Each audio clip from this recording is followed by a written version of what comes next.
Good evening, everyone, and welcome to our wellness webinar. We have a very varied evening planned tonight. We're focusing on diet, exercise and the environment, meditation and sleep.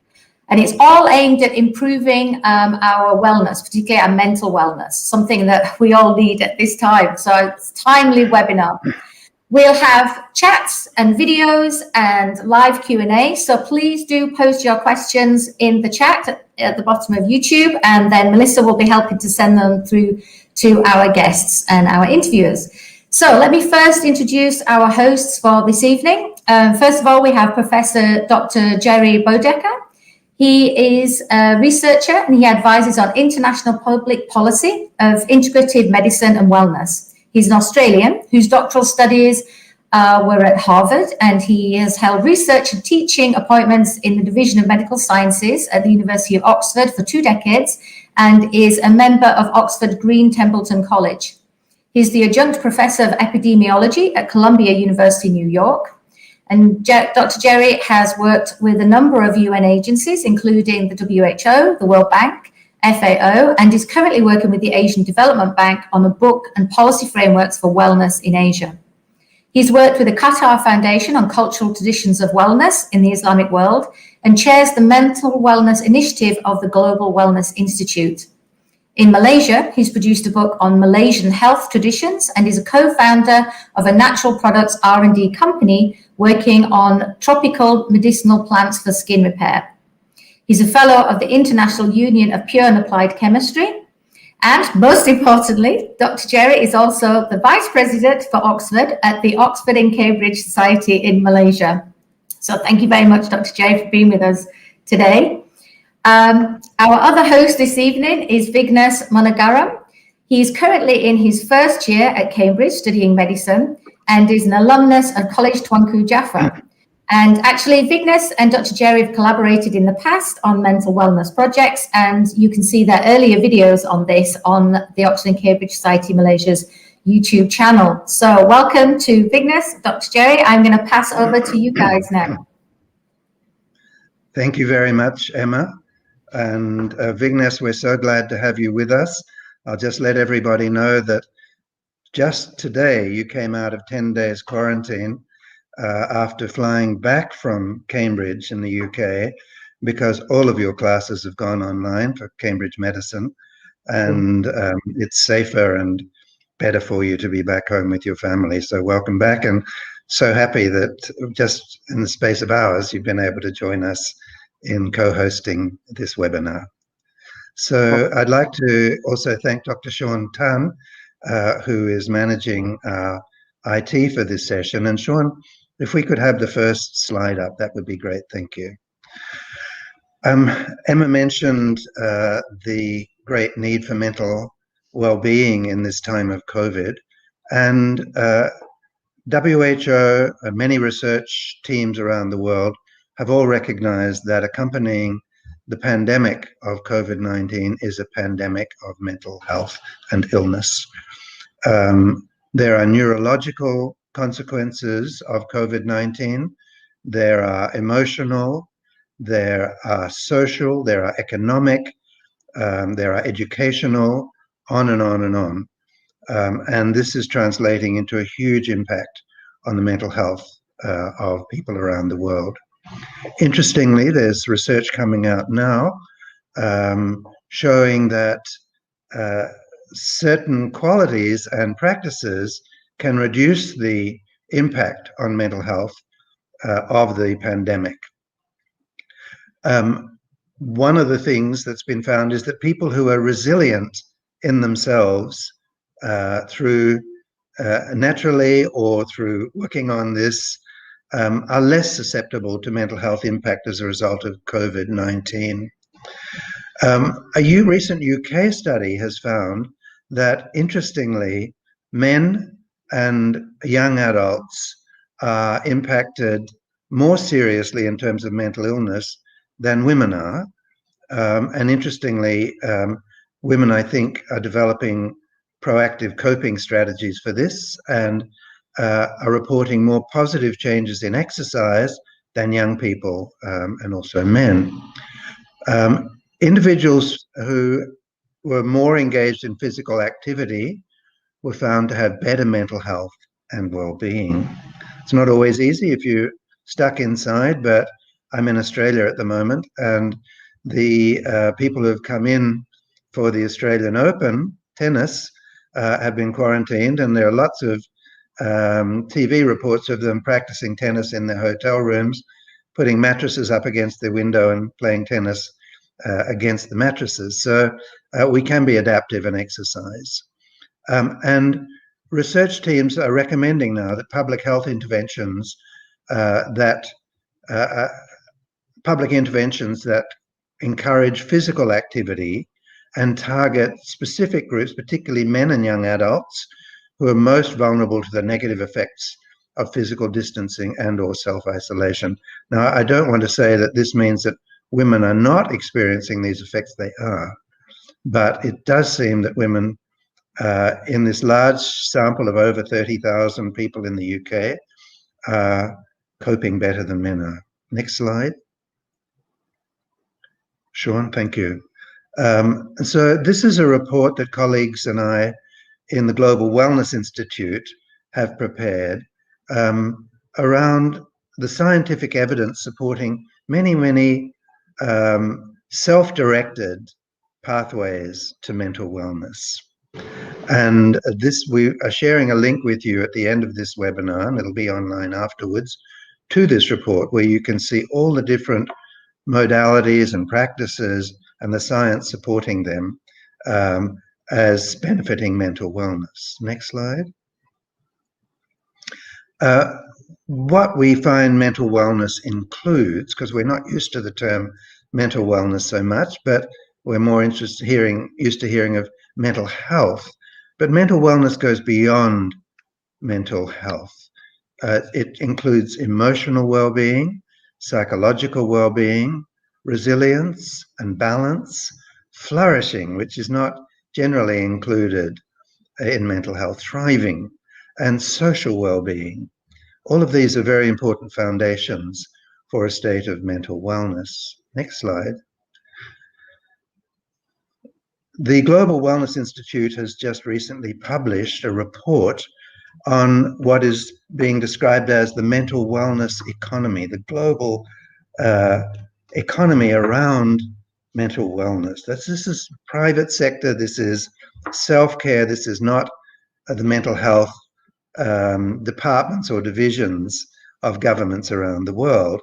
And they've valued it at $121 billion US.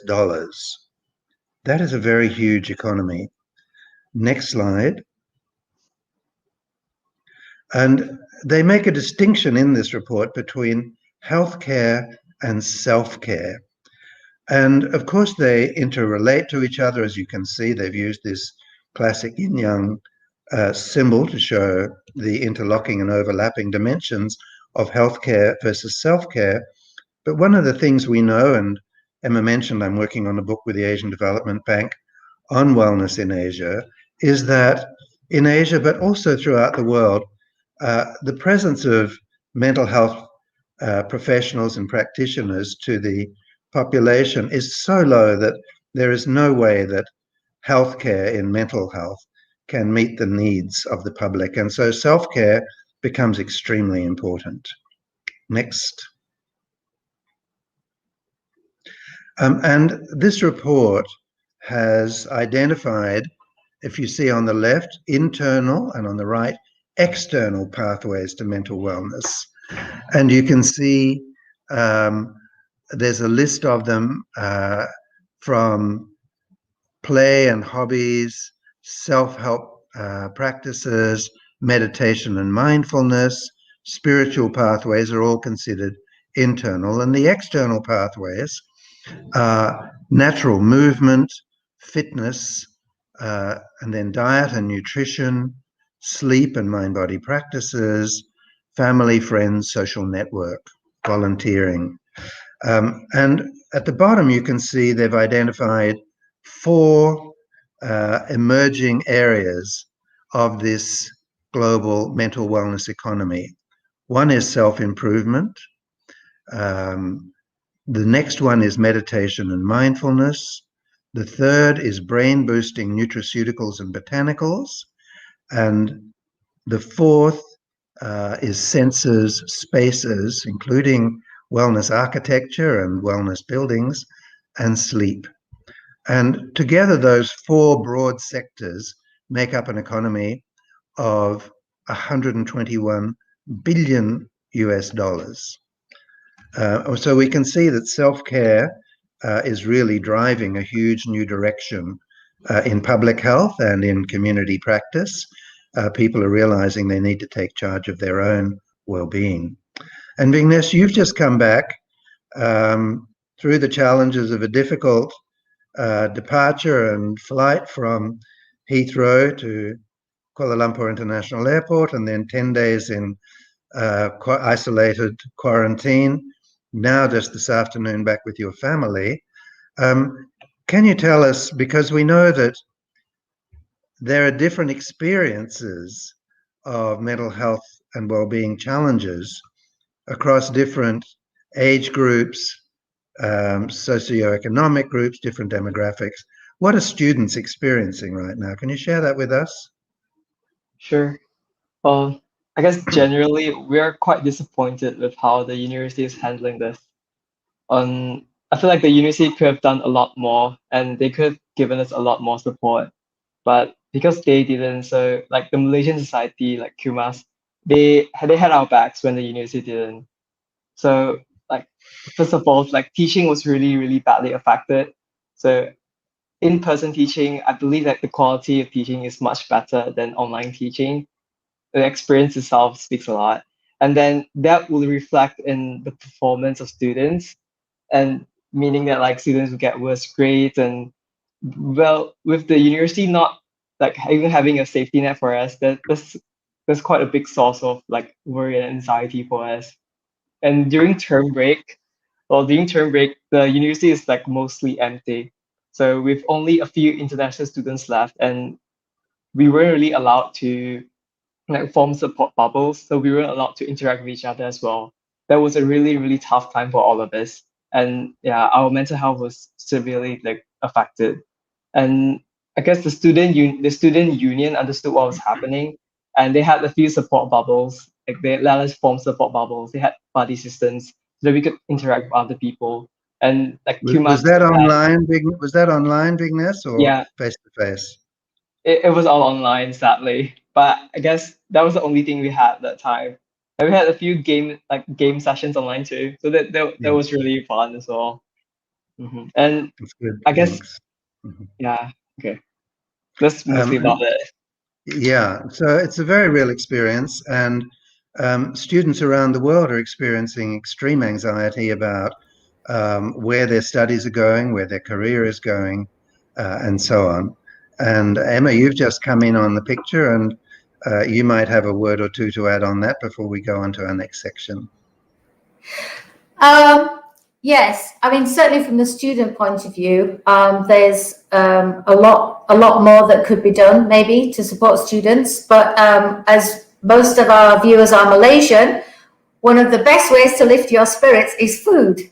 So our next guest is going to talk about food. And I tell you, we watched the video yesterday. It's amazing. So really, really happy and excited to welcome Chef Nick into our webinar. He's got some amazing things to share with us and to tell us. So Chef Nick is Australian-Malaysian heritage.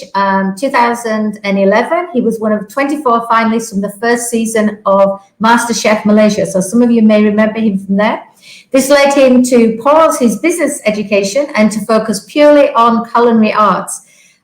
Then with his dad, another chef, he opened up Picnic, which is a comfort food cafe in KL, and that was in 2012. He starred in the Asian Food Channel original series called T-Twist, and he's now in his third season of Cooking for Love. He's also featured on RTM, Media Prima, and Astro, and is an ambassador for Panasonic in the Asian Food Channel. His latest project is Butter Kiap, and you will see in the links at the bottom of this stream, and they'll be on our channel as well. There's some links to Butter Kiap. And it's a new kind of food platform that's dedicated to unite and bring the best of everyone together through the power of food. just like the olden days. So perfect antidote to anybody of any age who is stressed. So welcome and thank you for joining us, Chef Nick. Thank you so much, especially to the Oxford and Cambridge Alumni Network. Thank you for having me. Glad to be here. So, Chef Nick, I think Vignes might have a question or two for you. Sure. I guess first of all, I'd like to talk about nutrition a bit and like why Chef Nick's here and why it's relevant to wellness. So nutrition is really important because okay, yeah, this is like the human brain is a very active organ and it uses like a big portion of our total energy intake and it's reliant on amino acids, fats, vitamins, minerals, and some trace elements. And then dietary habits are important because they can affect how the immune system can function and it also moderates the risk for depression. So the food that you eat is related to the risk of getting depression. And then this makes sense because like the immune system, it plays a part in the gut-brain axis. And there's a specific nerve called the vagus nerve. It connects the brain to the digestive tract. And you have a nutrient called magnesium. It's commonly found in green plant foods. And it's reported to be low in depression, so it could be a factor. And zinc is another one, which is consistently linked to depression when the long-term intake is suboptimal. And zinc can also influence the diversity of the intestinal microbiota and intestinal permeability. Next slide, please. So research done by the International Society for Nutritional Psychiatry, so they came out with a statement saying that like a traditional whole food diet consisting of higher intakes of food that contain vegetables, fruits, seafood, whole grains, lean meat, nuts and legumes, and with avoidance of processed foods is more likely to provide the nutrients that afford resiliency against pathogenesis of mental disorders. In other words, all of the foods mentioned above, they help us to combat mental disorders. So which comes to the question that I'm going to ask Chef Nick. So Chef Nick is going to tell us about Malaysian cuisine, and then I'd like to ask him about some of the key ingredients in authentic Malay food, and like how can they be translated to as like wellness cuisine. Thank you for your question, Vignes. First and foremost, I represent Batik Kicap, not Batik Kiap. And I just want to mention that Batik Kicap is an online platform. It's a website that champions our local cuisine. So it's not just about talking of what recipes and ingredients we have here in Malaysia, but it's also trying to bring back the old Malaysian way, which is, if you might remember back in the olden days, when it comes to like a community of neighbors in your living area, everyone's house is always open to the other house's occupants. You know, you have kids running around, you can just go through the front door, no need to knock, and there's always food on the table. And it's this sort of environment that we want to bring to the online space, because we've always felt that in the past decade, the things that we talk about online when it comes to food has drifted far away from that identity, and that's what we want to bring back. And coming back to your question, Vignes, about Malaysian food, I think the essence and the core of it, when you look at especially the olden days, our recipes, you know, it's always about using. Back then, we already had a focus on organic foods. We had a focus on a great variety of what we eat. It's not just about having a certain kind of protein and repeating that every single day. It's about having a variety of the meats and the fishes and everything that we've got here. But more importantly, it's also about the vegetables that we have. And I think this is something that we have not seen it as its true value, especially when it comes to ulam.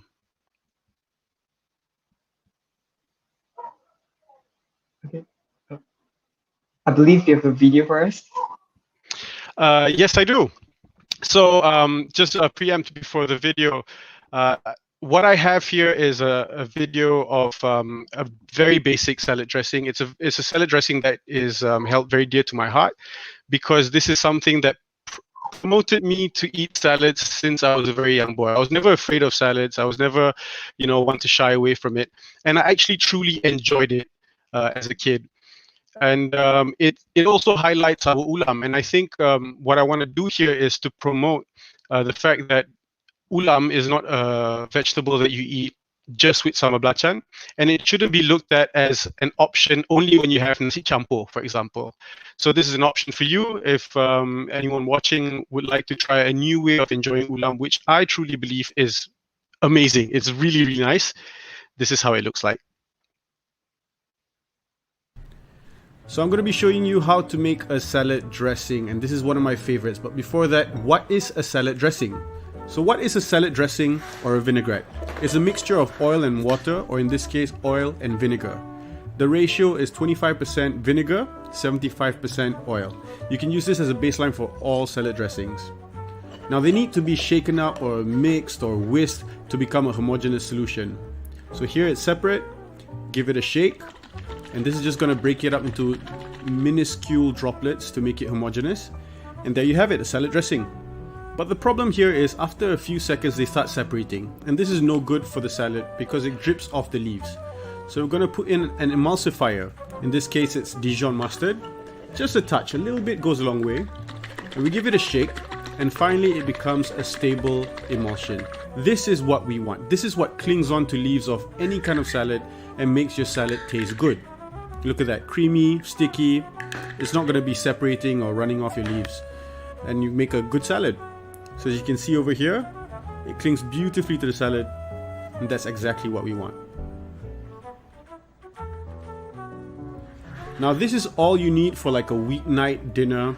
It tastes good, it's simple, but it's also super basic. So this is my favorite recipe that I've been eating since I was a little kid. My dad taught me this. This is basically our family secret. So sea salt, seed mustard or whole grain mustard, some honey, extra virgin olive oil, vinegar, any kind of vinegar works, and egg yolk.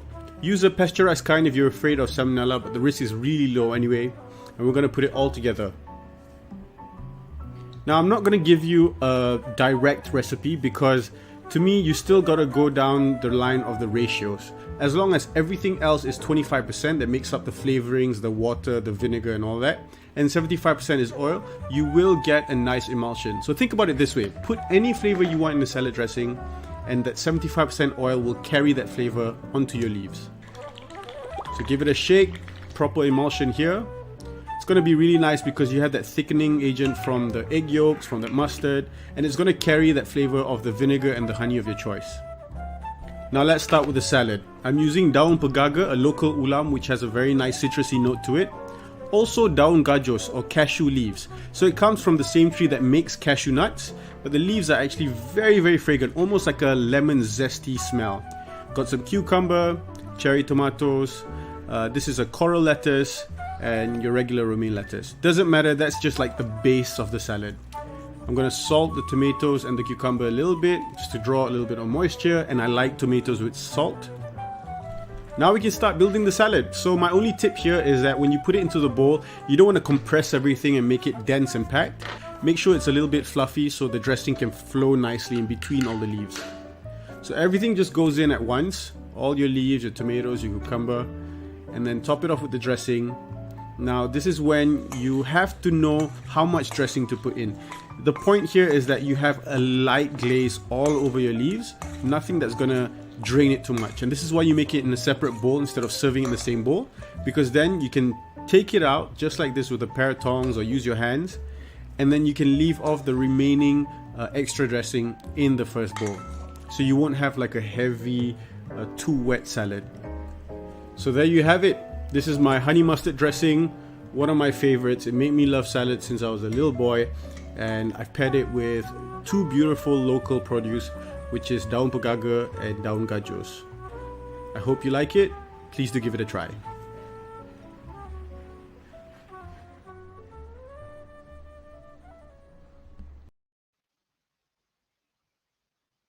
There we go.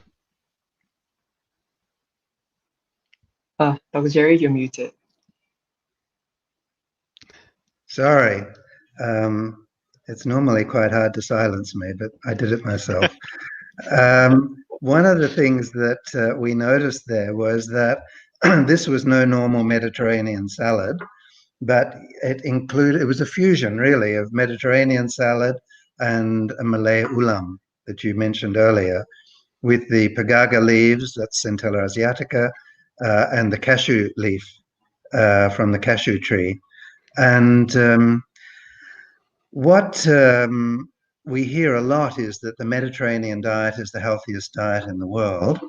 I often like to point out that the Mediterranean diet is a Western diet, studied by Westerners, on Westerners, and recommended for the 75% of the rest of the world that is not Western. So the inclusion of Malay ulam there really is a strong signal that it's time not only for Asia to be promoting and modernizing and integrating and also preserving its own traditions of food, but also to start evaluating them. And Sean, if we could have the next slide, please. So here are many, many different examples of ulam. Ulam means fresh herbs, really. But these are not just salad vegetables in the Western sense. They are raw medicinal herbs. And the next slide. Thank you, Sean. This is one of the two herbs that you mentioned, Chef Nick, pagaga, or in the West known as gotu kola or pennywort, Centella asiatica. This is used by the great medicinal traditions of Asia as a powerful brain tonic. So Chinese medicine from China, Ayurvedic medicine from India, they use this plant as a medicine to enhance memory and brain functioning. In fact, research has shown that it increases synaptic firing in the brain and is associated with memory improvement, immune functioning. It also is associated with improved skin health and skin repair. It's a very important plant, and the fascinating thing is that where the great traditions of South Asia and Far East Asia use it as a medicine, in Southeast Asia, particularly in Malaysia, it's used as a food. So this is something really interesting, that we see medicinal foods embedded in Malay culture. It's got antiviral, antibacterial, antihelminthic, means worms, properties. So if there's anything bad in the food, this takes care of it. And Chef Nick, the other plant that you mentioned was the cashew leaves. And they, of course, are rich in antioxidants. They've got antifungal, antiparasitic, antibacterial, antiseptic, and anti-inflammatory properties. And going back to Vignes's point about the nutrient content of food, they contain vitamin B and C. They're a good source of iron and calcium. And they also contain zinc, which Vignes referred to, magnesium, phosphorus, manganese, sodium, and potassium. So those two plants you put in there are like superfoods. And we saw in the previous slide the full range of ulam, and it's really a great opportunity for Malaysia and the Southeast Asian region to claim its food heritage with science, and we appeal to the scientists to do more work on the nutritional and medicinal and health preventative values of ulam. Thank you very much. All right, I just would like to add a little disclaimer that I did mention that there's a very low risk of salmonella, but if you do have anyone that is, autoimmune diseases, they don't have a strong immunity boost, please do use pasteurized eggs for that recipe. And to touch on what Professor said just now, yes, of course, a lot of the foods that we have here have great medicinal properties. But for me, from the work that I do and the people that I meet, the big issue is that people look at it as purely medicinal, or they look at it as something that I have in case if I'm feeling down, then only I have it. So what I would like to implore our viewers is to try to have more of these kind of foods into your everyday diet. I'm not saying go healthy every day, because we've heard from the olden days a lot of older people have pagaga juice every morning, and I've seen many of my dad's friends, for example, extremely healthy 80-year-olds, still running every morning, and they swear it's the pagaga juice, and I have no doubt about it. But the issue here is that a lot of people look at it as purely a green juice. It's disgusting, it's bitter, I'm not going to have it, and therefore what's the point of talking about all of these medicinal values? So for me, as long as you try to include this into your diet, into your everyday life as much as possible, enjoy your nasi kerabu, but also enjoy your nasi campur with ulam and sambal belacan. But you can also enjoy it every day with a grilled chicken breast and this kind of salad. So try to include it as much as possible, and ultimately, all for your mental wellness. But for me personally, there's nothing wrong with having a bag of chips once in a while if that makes you happy, because we still got to maintain our emotional wellness as well. Comfort foods. Thanks very much, Chef Nick. We appreciate your insights and suggestions there. Thank you again for joining us. Thank you for having me. Thank you. Emma, you're muted. I'm doing it now. Wait. Sorry, I'm doing it now. So yeah, thank you so much for that recipe. And as I say, it's included in the link at the bottom. That's great. Thank you, Chef Nick. Thanks, everyone. Bye-bye. Thank you. Bye. Okay, so the next segment we're going to talk about is sort of getting outside and linking with nature and exercising a little bit, nothing too super strenuous. So we're going to show you a little bit later a video, but it really stems from an interview that we did with the Malaysian Nature Society. So last week, myself and Faisal, who's our secretary of the society, went down to the Malaysian Nature Society's Federal Hill office, and we interviewed Shahril Kamarulzaman, who is the curator of their urban community forest. And actually, he's a botanist by training, with orchids being his particular area of research. And he was previously at WWF for many years, and he works on jungle conservation and reforestation. And he's really kind of at home in the jungle. And what they've done at Federal Hill is they've carved out this little urban community forest. So we went down to take a look at it and to explore the mental wellness benefits of being in a green environment. So do you want to ask some questions first, or should we go to the video, Dr. Jerry? Let's have a little conversation. First, I think that Vignes has some points to make. Mm-hmm. Can you have the slides, please? The next one.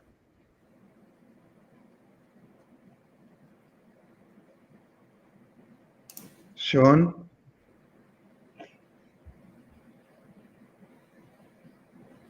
Yeah, that's correct, right? Okay. So there's been a lot of active research suggesting that active people are less depressed than inactive people. And in people who are active, and when they stop, and then they tend to be more depressed than those who maintain or initiated like an exercise program. And based on meta-analytic findings, so these are like the gold standard of research, an exercise prescription of 20 minutes per day, 3 times per week, at a moderate intensity is enough to significantly reduce symptoms of depression. And researchers suggest that physicians should begin this prescription as an initial recommendation. Thank you. Next slide, please.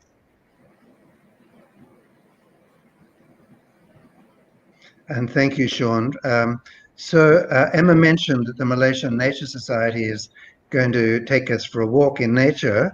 And the reason we wanted to feature that in this program is that there's a huge body of research coming out now around the impact of nature on our health and well-being. For a start, sunlight has long been known to ease depression, particularly a type of depression known as seasonal affective disorders, when people get depressed during dark winter months, which fortunately Malaysia doesn't have, and which you've just escaped from, Vignes.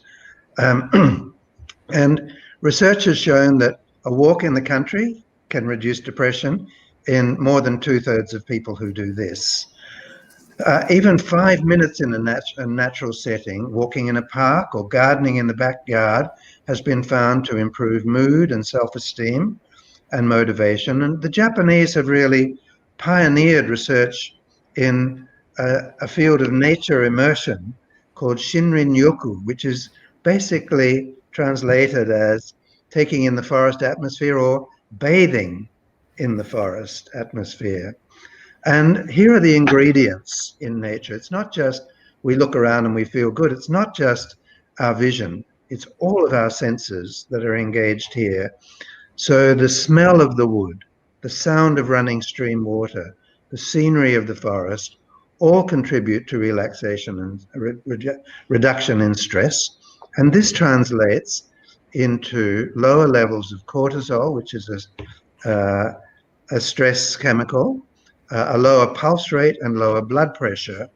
And Dr. Ching Li, who we've had some good communication with at Nippon University in Tokyo, has found that there's a release of a category of chemicals called phytoncides, which actually kill cancer and stimulate the immune response associated with forest immersion. And the trees give out these phytoncides. And I just want to give a shout out and respect to the Sarawak Biodiversity Centre in Malaysia, which is doing research, which I'm collaborating with them on phytoncides in the tropical rainforest of Mulu in Sarawak.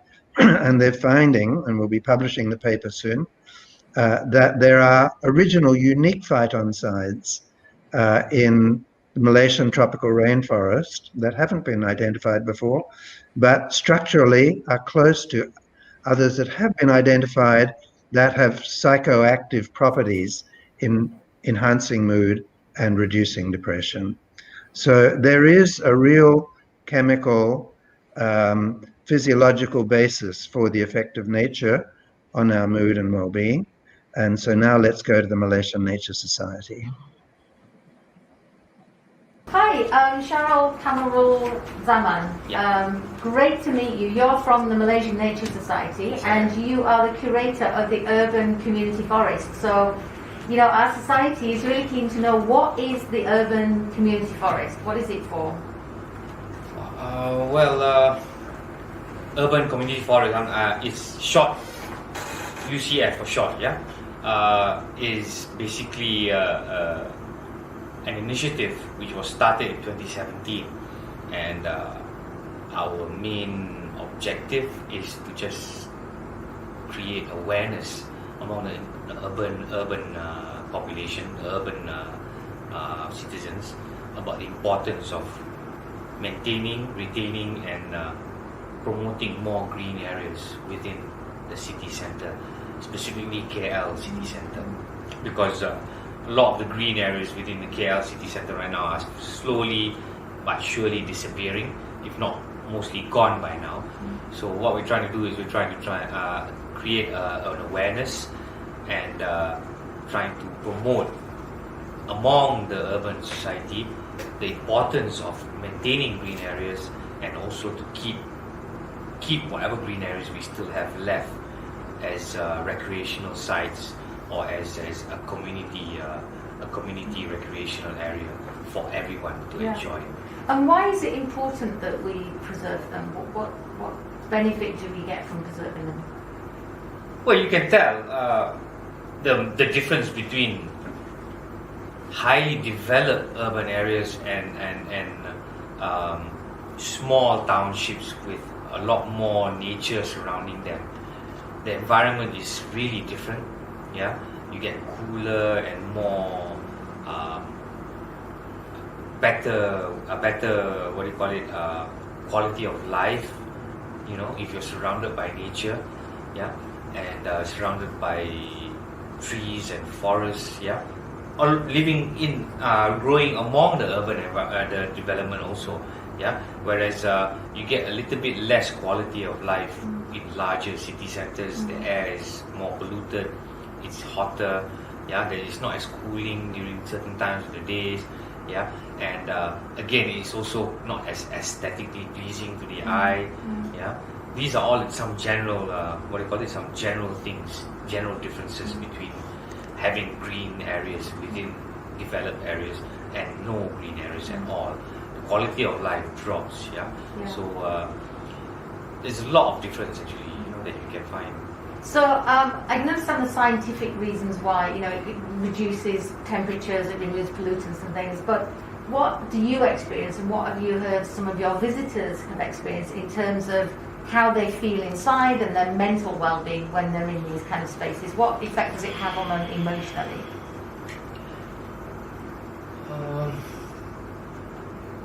Most of my groups, when I show them, or when they're in these environments, there's a sense of wonder, and a sense of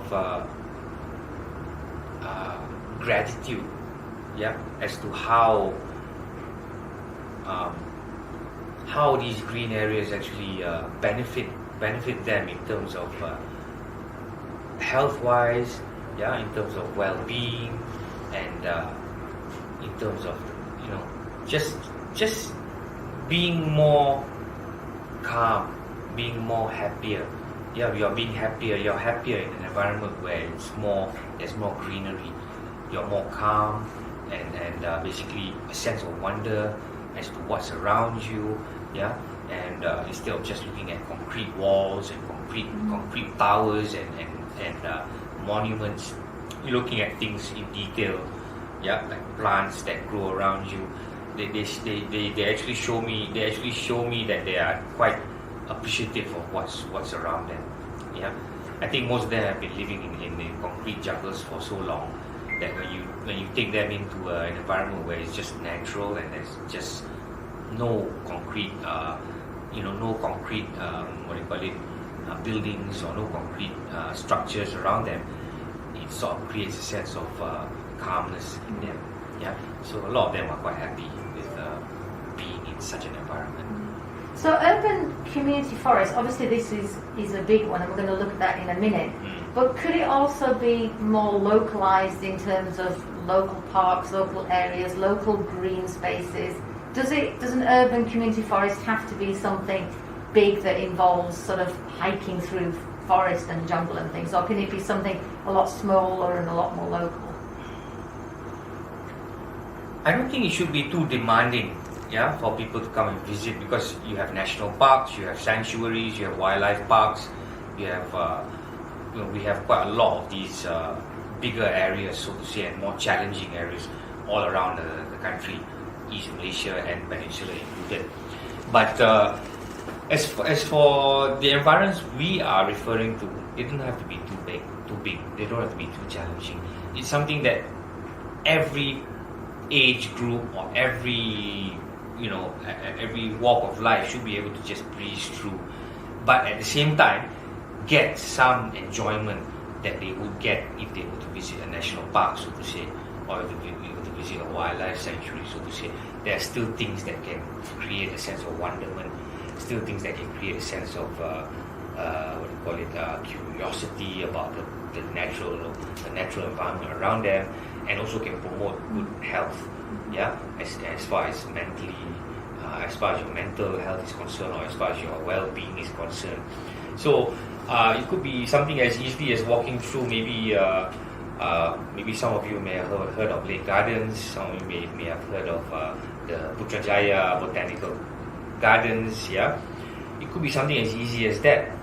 All walks of life, all age groups can just breeze through it, but at the same time they can still see what nature is all about. They can be close to the plants and the species of trees and shrubs that they would find in national parks, so to say. So it doesn't have to be too demanding. It can be very easy, something very easy for them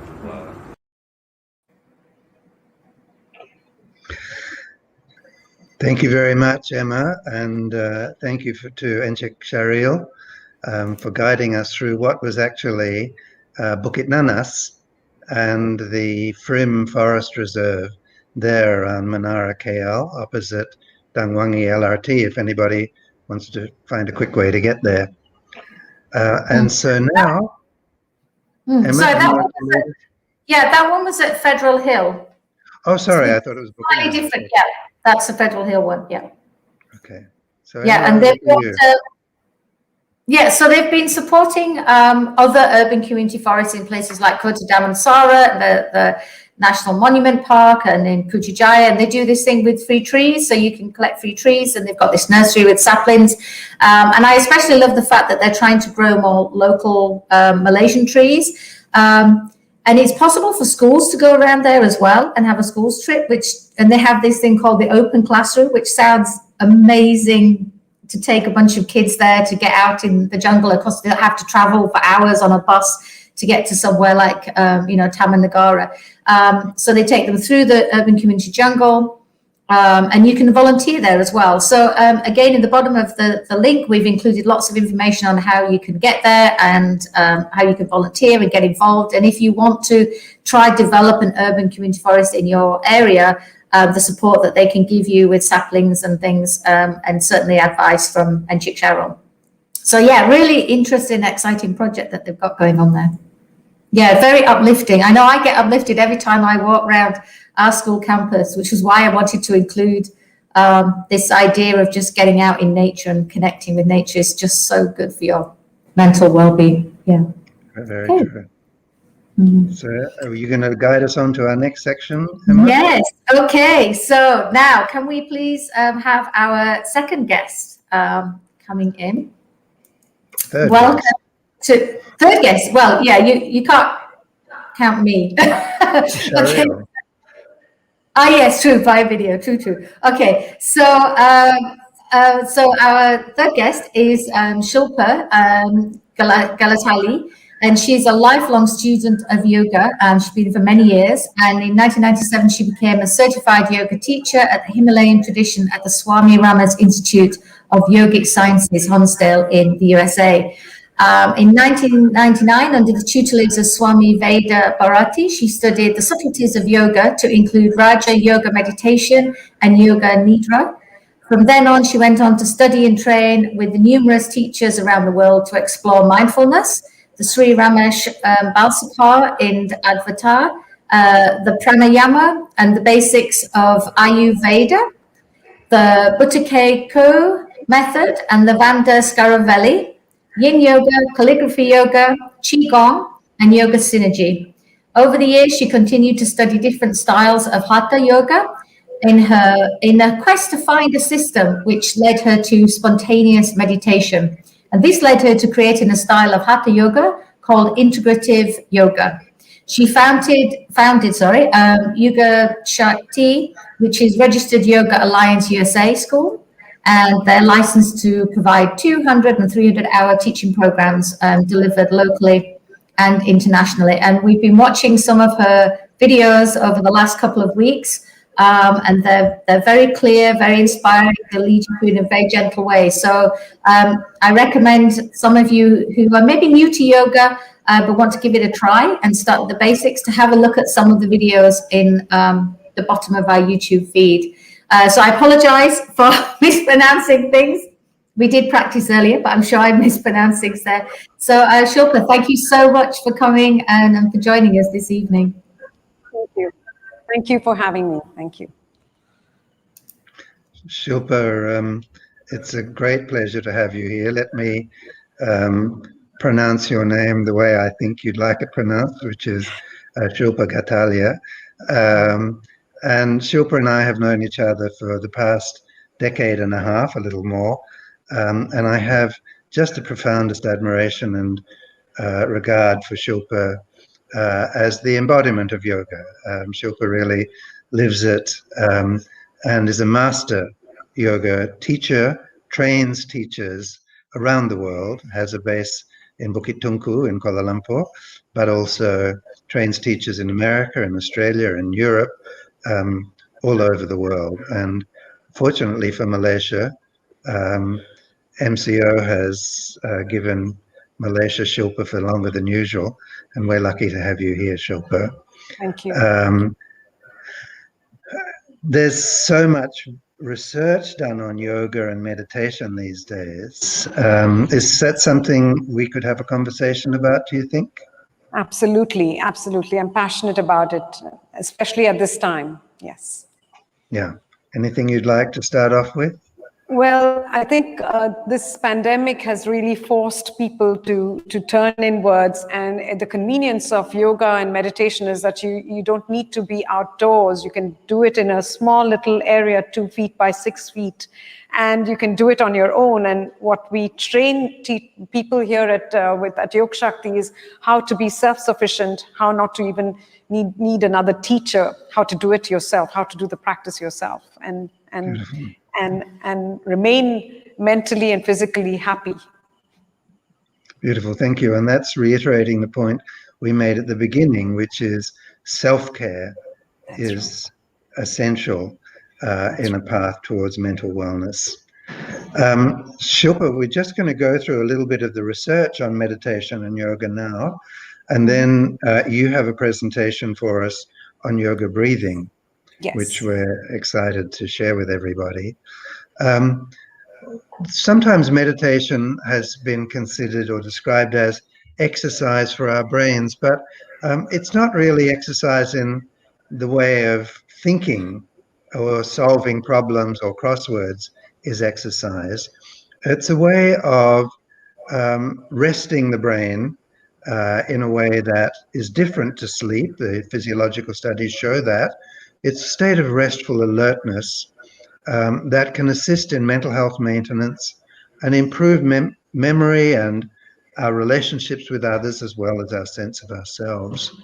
And there's been really interesting research by Harvard researchers at Mass General Hospital who found that regular meditation for only 8 weeks actually changed the brain's grey matter. There was more grey matter after 8 weeks in people who had been meditating than there had been when they started this study. And the grey matter, or the cortex of the central nerve of the brain, is associated with processing information as well as providing nutrients and energy to neurons. I've been doing meditation since my mid-20s. Can we have the next slide, please, Sean? Thank you. I do transcendental meditation, which is one of the most researched techniques. There have been over 50,000 studies done on different meditation techniques in the past 50 years, and very consistent in finding the kinds of things we've already touched on.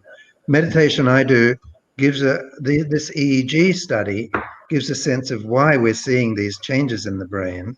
You can see on the left, there's sort of diffuse blue coloring in terms of a resting brain. On the right, what we see is during this meditation, transcendental meditation, there is a very strong coherent pattern in the front part of the brain, the prefrontal cortex, which is associated with higher reasoning, intuition, problem solving, empathy, and so on. And so you can see there's something real is happening. Now, if that happens on a regular basis, we see from the Harvard research, it actually increases the grey matter in the brain. And I think Vignes has got, picking up on his earlier exercise research, has got some things to say about yoga now. Next slide. I have a few facts in yoga. So there have been studies in yoga and heart disease, and they all suggest that yoga can reduce high blood pressure, improve symptoms of heart failure, enhance cardiac rehabilitation, and lower cardiovascular risk factors. And also, long-term yoga practitioners have reported musculoskeletal and mental health improvements, as well as reduced symptoms of asthma and asthmatics. When regular yoga practice, it increases the level of a type of neurotransmitter called gamma aminobutyric acid, or GABA for short, and it's shown to improve mood and anxiety more than other metabolically matched exercises, such as jogging or walking. Thanks, Vignesh. And Shilpa, shall we go straight into your demonstration now? Yes, Thank sure. you. I think Sean has the Practices to video follow. there. The other technique that really helps to enable us into a spontaneous state of meditation is called the alternate nostril breathing, or Nadi Shodhanam. And this, I just take my index middle finger to the eyebrow center, the other three fingers, the ring and the little finger touching, the thumb rounded. I place the index middle finger to the eyebrow center, the other three fingers rounded. Then you press one nostril, either the right or left, depending on which time of the day you're doing it. If you're doing it in the morning, then you exhale. You start by breathing out through the left side. If you're doing the practice in the evening, you start by exhaling through the right nostril in the evening. So let's say I'm doing the practice in the morning. I press the right nostril, exhale through the left nostril, long, slow, deep. Again, remember the key is to slow the breath down, to make it smooth, and particularly work on slowing the exhalation down. So exhale long, slow, deep through my left nostril. Then I inhale through the left nostril, long, slow, deep. Then I press the left nostril fully, partially open the right nostril. So I still have contact of the tip of my thumb to the nostril. I exhale through the right nostril, long, slow, deep, and then inhale through the left nostril. Then press the right nostril, partially open the left, and exhale through the left nostril, slow, long, deep. So that would be considered one cycle. Exhale, inhale, press the left. Then exhale, inhale, press the right, and then exhale through the left nostril would be considered one cycle. So you can do anywhere from 3, 6, 9 or 12 cycles of this breathing technique. And then eventually you come into what is called the Sushumna breathing, in which you focus on the breath merging between the two nostrils and moving between the eyebrow center and the bridge of the nose. So where the upper lip meets the nostril. So the breathing, both the currents, the lunar, which is your left nostril, and the solar current, which is the right nostril breath, merge and become one breath, moving between the eyebrow center and the bridge of the nose. And you just observe that movement, eliminating the pauses between the breaths. So what is important is to eliminate the pauses between the breaths. And the breathing should be, the yogis say the breathing should be smooth and even, light and slow, calm and relaxed. And that will lead you to the mind starting to become more and more quiet, more and more absorbed. So after you finish the alternate nostril breathing, you can sit up and meditate. Thank you very much, Shilpa. That was wonderful. And I think without even joining, and I know some people will have been joining you, but just listening, I think your voice has put us all into a greatly more settled state. We're quite almost out of time, so I think we'll have to delay questions for now. We will run a little over if we're allowed to, and then we can take questions then. But just to keep within our program, I think we'll go on to the next section now, which is on sleep, if Sean can help us with that.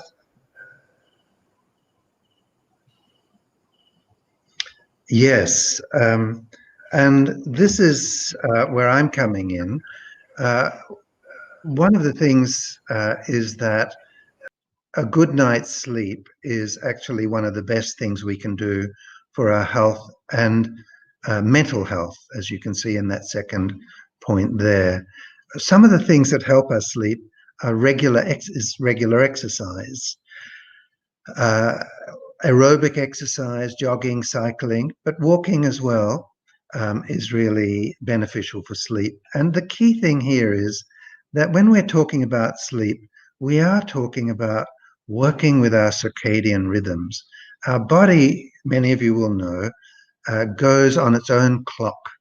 And this has evolved over millennia in humans.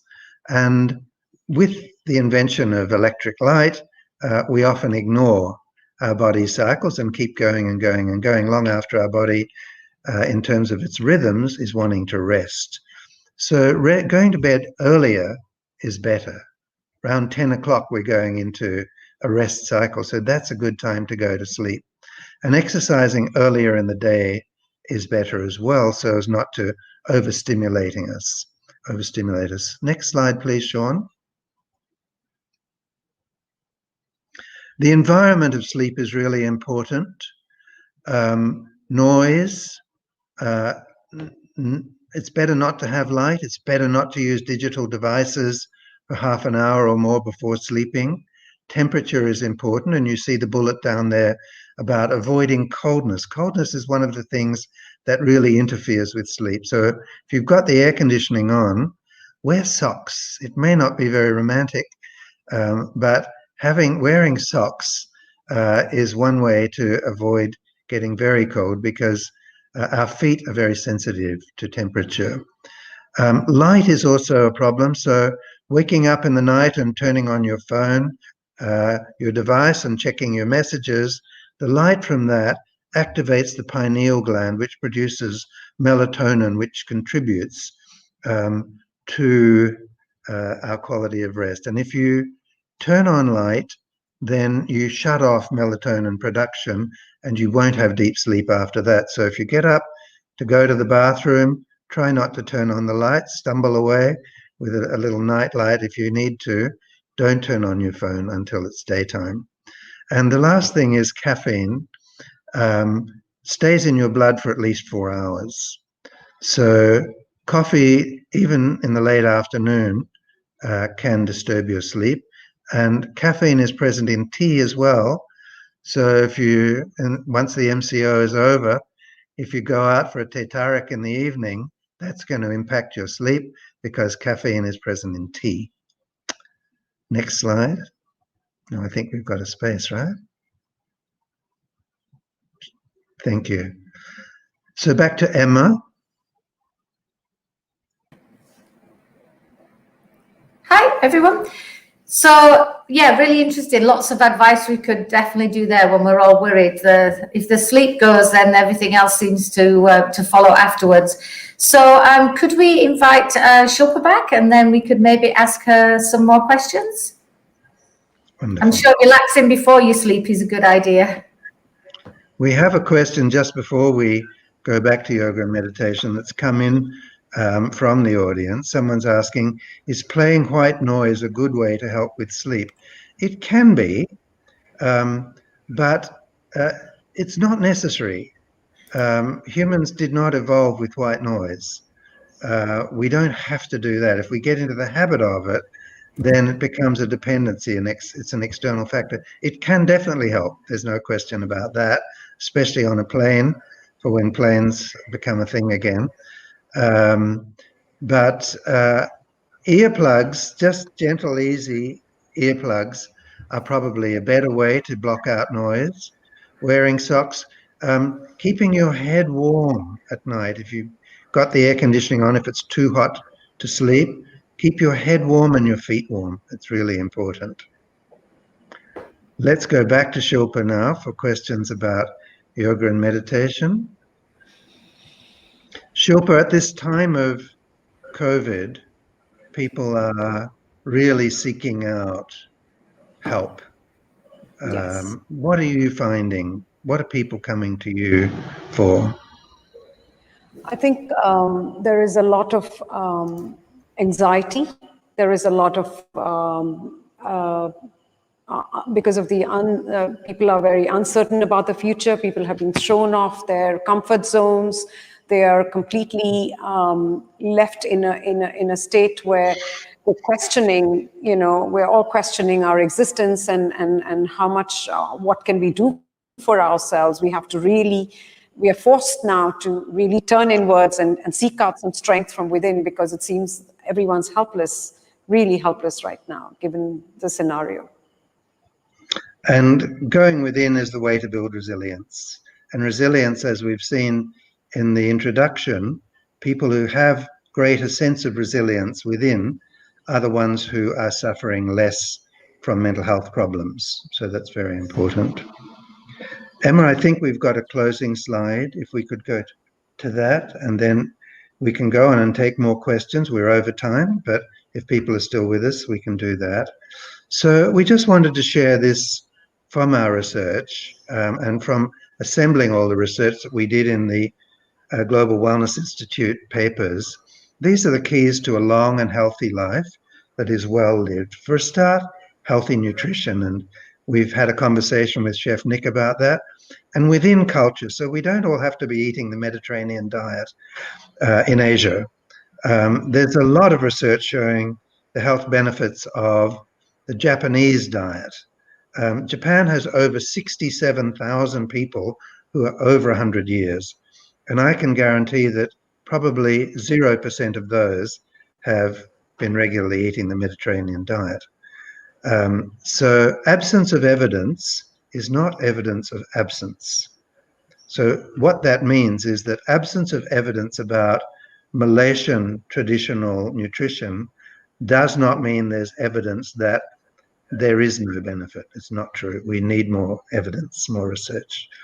Another key to long and healthy life is regular activity, as we've seen, not only for physical reasons, but for mental well-being. And then managing stress and getting good rest is also vital, as we've seen, through meditation, through yoga, through proper sleep. We haven't discussed the social dimensions of this, but friendships and family relationships are really important. And here we should say that we should favor uplifting friendships and relationships, not problematic or toxic ones, because they can contribute to mental illness and mental health problems. And the last one is a sense of purpose. The Japanese have a word for this. It's called ikigai, I-K-I-G-A-I, I-K-I-G-A-I, ikigai. There's some wonderful books out on this. And what we see in the research on the Japanese centenarians is that they all have a sense of purpose. It may not be that they're going to rid the world of poverty, but it may mean that they're going to go down to the kindergarten down the road and read stories to the children there a couple of times a week and bring knowledge from the past and joy to the present. So a sense of purpose is a key factor there. And this is, the research shows that the results are happiness, connectedness, purpose, resilience, and longevity. And I've been told in the chat group here that I'm quite wrong saying we're out of time and that we are going until 9:30, which is excellent because now it gives us time for a good conversation. So Emma, over to you.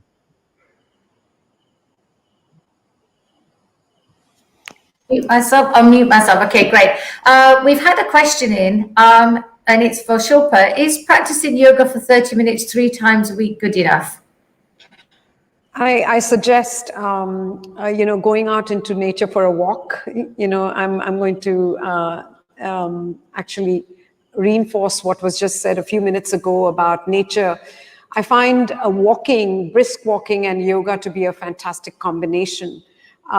If you don't have the ability to go outdoor to walk because of what we're going through right now, I recommend doing certain pranayama techniques that can bring about internal heat and that can give you this, feeling of being invigorated. That's the beauty of the yoga, certain yoga pranayama practices that can really help you to get into that state of feeling like you've really worked yourself into a certain energy. You feel really energized after it.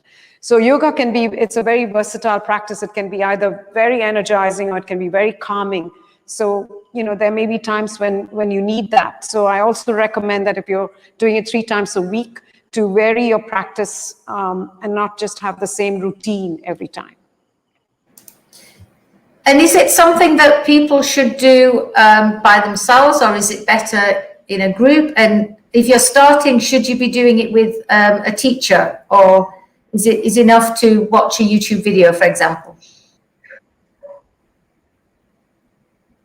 I say a real live teacher is indispensable because there's a transmission that happens from teachers to student, which you can't get online, which is why in the olden days, it was always one teacher to one student ratio. That's how it was taught. Yoga was taught like that. But of course, we don't have that luxury now. And imagine from group classes now, we've gone to online. So we just have to adapt to what's happening right now. But once COVID is over, I recommend that people actually find real teachers, and the whole environment and practicing in a group can be very, very energizing and uplifting. So I do highly recommend that. It gives you a feeling of community, which I think people need. But I also find that at a time like this, going inwards and practicing on your own is better than not doing any practice at all. And then I think that's where the value of online is great right now. I myself run online classes because I find them really invaluable. Initially, I was very apprehensive about its effectiveness, but I find that they're really effective. But they're much more effective if someone's already practiced with a teacher before. So I believe that initially, for a good foundation, you need to study with a good teacher. After that, online is fine. And in the terrible introduction that I gave for you, I listed many different types of yoga that you've learned about, and you've been under different teachers all around the world. Is it important for people to do some research first so that they pick a specific type of yoga, and that different types of yoga suit different people, and you should maybe experiment a little bit when you're starting out? I believe so, because yoga is so vast and so versatile. Each person has a different kind of a bending, and I think for each person there is a specific type of yoga that works best for them. And I think in the beginning, initially, it's important to look around a little bit and to go to classes, see if you have a connection with the teacher, to see how the practice, what it does for you, and then eventually stick to one style. Because I also see that people keep jumping from one style to another. You try to, it's like digging wells everywhere. You don't really get water. You have to stick. Once you found that, oh, this works and I'm really feeling a difference, then you have to stick to it, because then you can go much deeper and deeper and deeper into it. Otherwise, you're just kind of skimming the surface of every different style. Sorry, Dr. Jerry, can I just ask one last question? So in terms of the context that we have here, one of the thoughts about this event was to do, obviously, with mental stress coming from COVID. So with the people that you teach, have you noticed just generally an increase in stress levels, and have they found that the yoga has helped them, and have you had more people coming to you? Just how has COVID affected the way that you do things in terms of the effectiveness of it, rather than just the way that you deliver it, because obviously now you have to deliver it on YouTube? Right. What I've found is all of a sudden there is a huge receptivity in people for the deeper and subtler aspects of yoga. All of a sudden, it's amazing. I'm finding people are having a much more of a spiritual bending.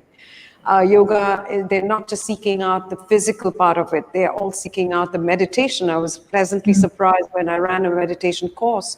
I had so many people sign up for it because they said, oh, this is what we're looking for. So to me, yoga, the end of yoga is meditation.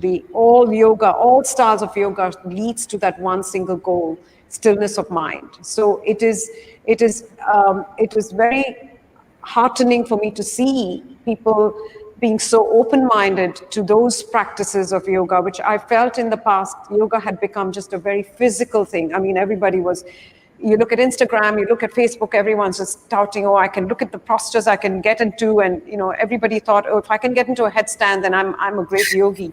But that's not really what it is. There is so much more to it. And the key is cultivating self-awareness. And when the more self-awareness we cultivate in our daily life, and that's what yoga teaches us, it starts off with cultivating awareness of the gross body.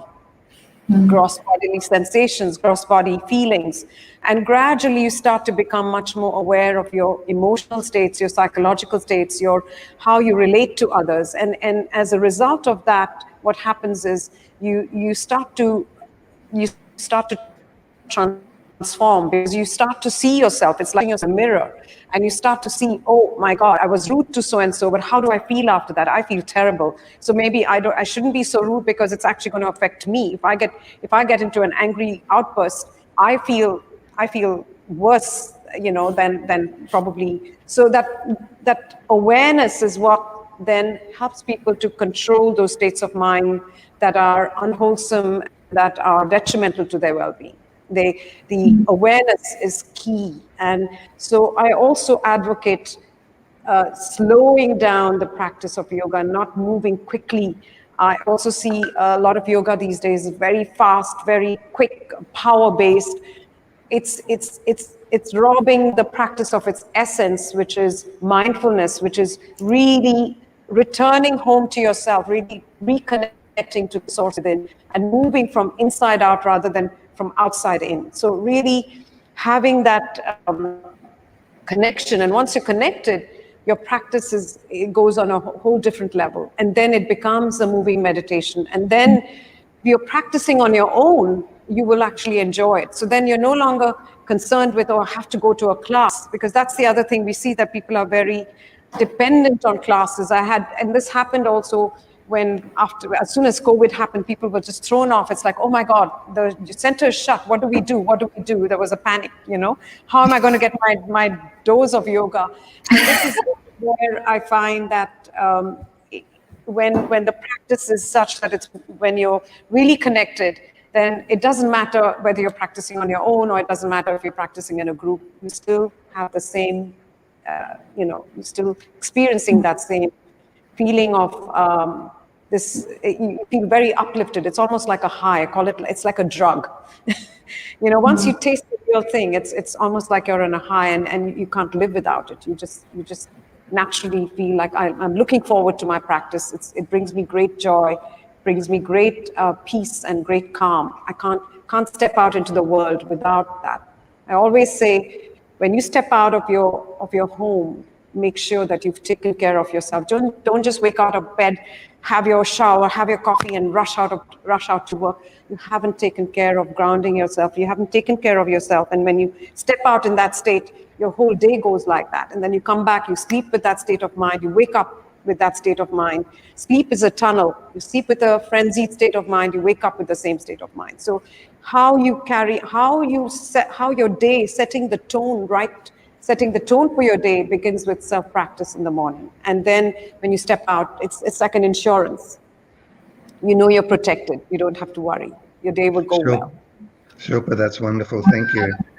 I wonder if I can come in here, because one of the things you said was everything was extremely important. I just want to pick up on your experience, your statement that once you have that experience of feeling so at home, so expanded, so connected with the deep levels of oneself, it's like a drug. You said you want more of it. And in a sense, we can say it's like a drug, but we could look at it the other way, that drugs are what tap into that deep human capacity to go back home to our source. That we can do in a natural way through meditation and yoga. And yoga philosophy describes higher states of human experience and development very clearly as a result of regular practice. So much so that within Eastern philosophy, that is considered the normal state or end point of human development. Not a rarity, not something that has to be done in a monastic setting, but something through regular daily practice integrated into everyday life is there for us all. And we have now a neuroscience base for that, understanding that. And the base for that is termed neuroplasticity. We're learning through neuroscience that our brain can rewire itself. It can fire in different ways, rewiring and refiring, given the right catalysts for it. And it seems that meditation and yoga, and interestingly dance, are some of the ways that this happens.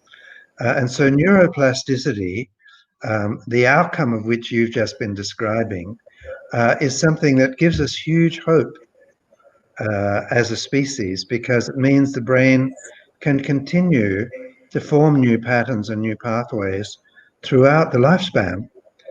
There is no end to the capacity of the brain to keep growing and developing, given the right stimuli and given the absence of things that inhibit its growth, which are all lifestyle based.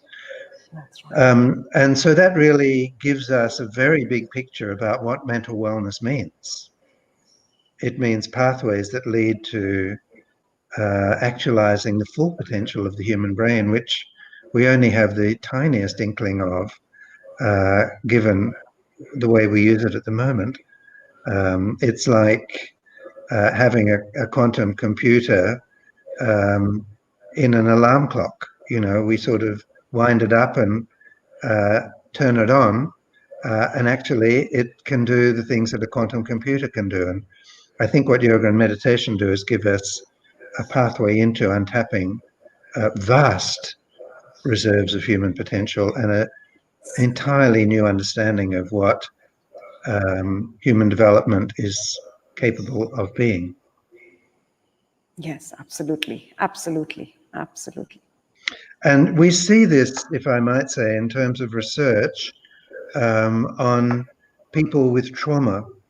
So there are a number of studies done on meditation and veterans, military veterans from Iraq, Afghanistan, and so on. Also, older veterans from Vietnam War, who with meditation are showing recovery from post-traumatic stress. Post-traumatic stress is evidenced by patterns in the brain. You can measure the damage to the brain from stress. And through meditation and this growth of grey and white matter we've heard about, the brain rewires, it refires, the emotions heal, the behaviors change, the connectedness grows with others. And that's the capacity of the brain to have this process of neuroplasticity, the plasticity, the flexibility of the neurons to grow, form new pathways and new connections, to heal, to recover. And I think that's great hope for us in the time of COVID, where we know there can be neurological consequences from COVID. And these are the practices, rather than pharmaceutical drugs, that everyone can access through a process of self-care. Emma, any questions from the audience? Not the minute, but I did just realize that we didn't talk about Shilpa's recipe. Yes, why don't we go to that? Shilpa, we've heard about nutrition and traditional foods from Chef Nick's wonderful presentation, and you've got some yogic food to share with us. Oh, yes. Please enlighten. Sure, I have a food that's very, very dear to my heart. It's called khichdi, and this is India's foremost culinary comfort food that every household knows about. And there are so many different versions of khichdi recipe as there are households in India, actually. The beauty of khichdi is it's an all-in-one meal that has all the 10 essential amino acids which the body requires, by virtue of the fact that it's a combination of lentils and rice together. The recipe has vegetables, it has turmeric, fresh turmeric, or you can use powdered turmeric. It's got black pepper, it's got ginger, it's got cilantro. And the recipe I'm going to share with you all today has got the superfood called moringa oleifera, which is found drumstick leaves, which you can find in Malaysia all over, grown everywhere. And this is a phenomenal leaf that is, I think, 70 to 80% plant-based protein. And it's got lots of magnesium, zinc, vitamin A, vitamin C, iron, and calcium, and it's wonderful for lots of different for the physical health and mental health, and that is something we add to the khichdi. It's all cooked for a great light meal, which you can have either in the evening or for breakfast in the morning.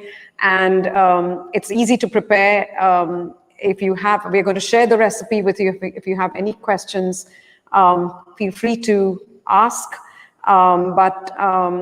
As I mentioned, you'll find lots of different versions of khichdi recipes. This is our own unique recipe, something I make myself. And I can also add that you can improvise if you don't get, over here, fresh moringa is available. You can even use powder moringa. It's available everywhere now, being a superfood.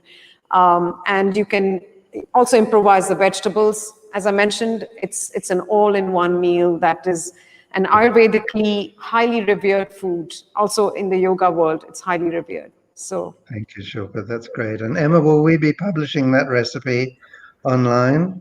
Yeah. Yeah. Thank you. So all of the links all the links, including the ones to everything that Chef Nick has been doing, they're at the bottom of the feed. There's another one here about to post for Chef Nick in a minute. And then we will publish this whole recording on our YouTube channel, the Oxford and Cambridge Society Malaysia YouTube channel, and they will be there as well. So people can come back and look at them again. Yeah, all the links to everybody's organizations are there. Yeah.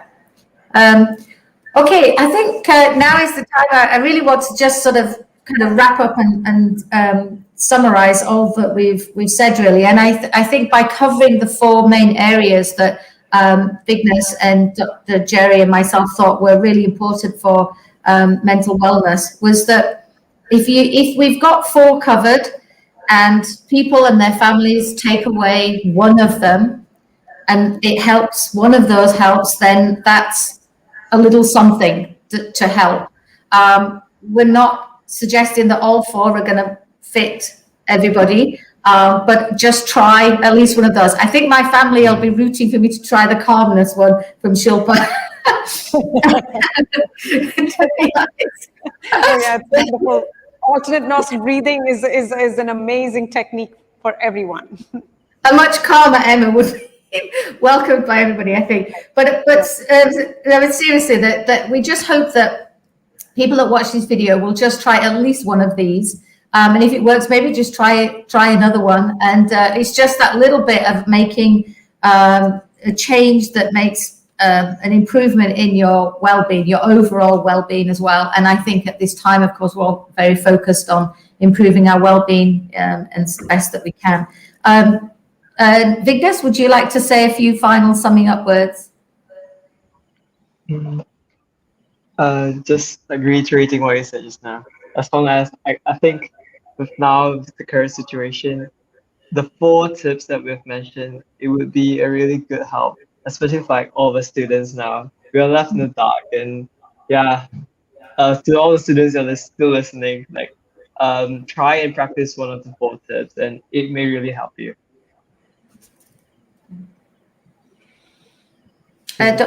Dr. Jerry?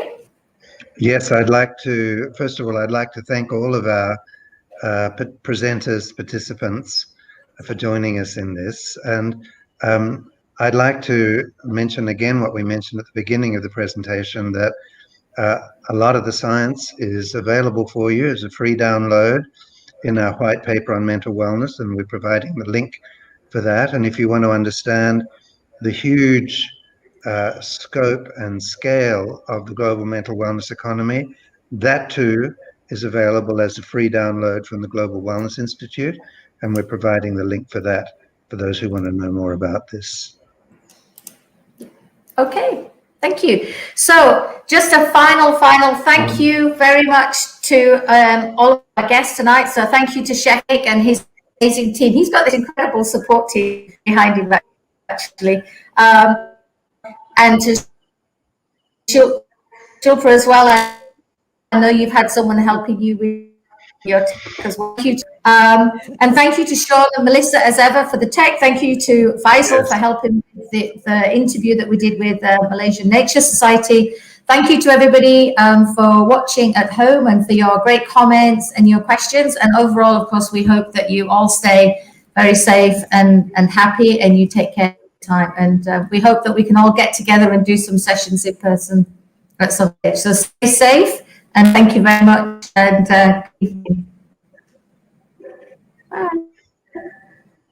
Thanks, Emma. Bye, Thank you. everybody. Thank you. Thank you, everybody. Thank you. Bye. Thank you. Bye. Bye-bye. Bye. Thank you.